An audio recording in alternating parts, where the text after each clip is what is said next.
Иногда хочется чего-то вкусного, необычного, чтобы все стоило недорого, а когда приготовишь, захотелось это повторять и повторять. Всем привет! Сегодня готовим вкусняшку. И для начала нарезаем немного петрушки, затем измельчим небольшой пучок укропа. И еще нам нужно нарезать несколько перьев зеленого лука.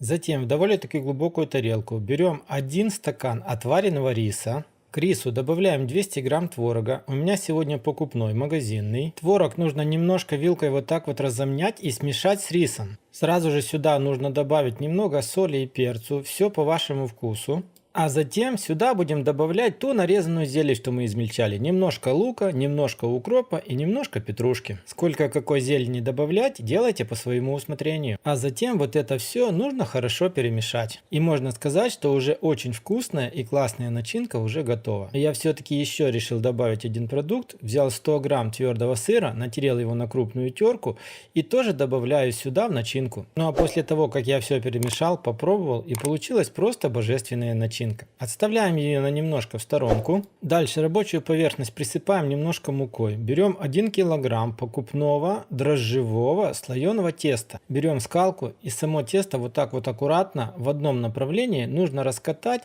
для того, чтобы тесто немножко увеличилось в размерах. Дальше берем начинку, ту, что мы готовили, и полностью всю выкладываем на лист теста.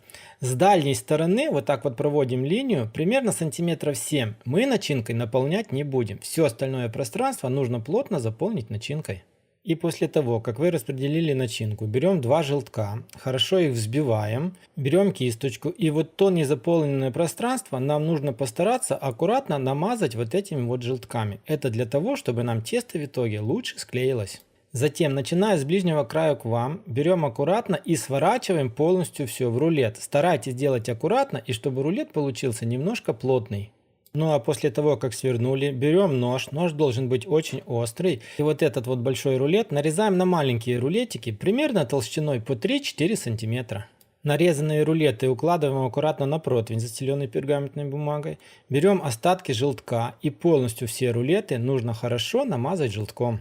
Затем нужно взять кунжутные семечки, либо мак, и красиво аккуратно полностью все верхушки рулетов нужно присыпать семечками либо маком.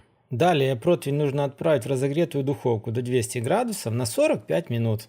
А через 45 минут всегда получается вот такая вот незаменимая и очень-очень вкусная красота, друзья. Рекомендую вам попробовать приготовить по такому рецепту. Получается все просто божественно. Начинка получается необычная, но очень вкусная, очень сытная. Такой перекус в последнее время стал у нас очень частым гостем. Мы делаем их с разными начинками, всегда экспериментируем, и всегда получается просто божественный вкус. На этом, друзья, у меня сегодня все. Если вам понравилось, лайк, подписка, колокольчик, чтобы не пропустить новые ролики на канале.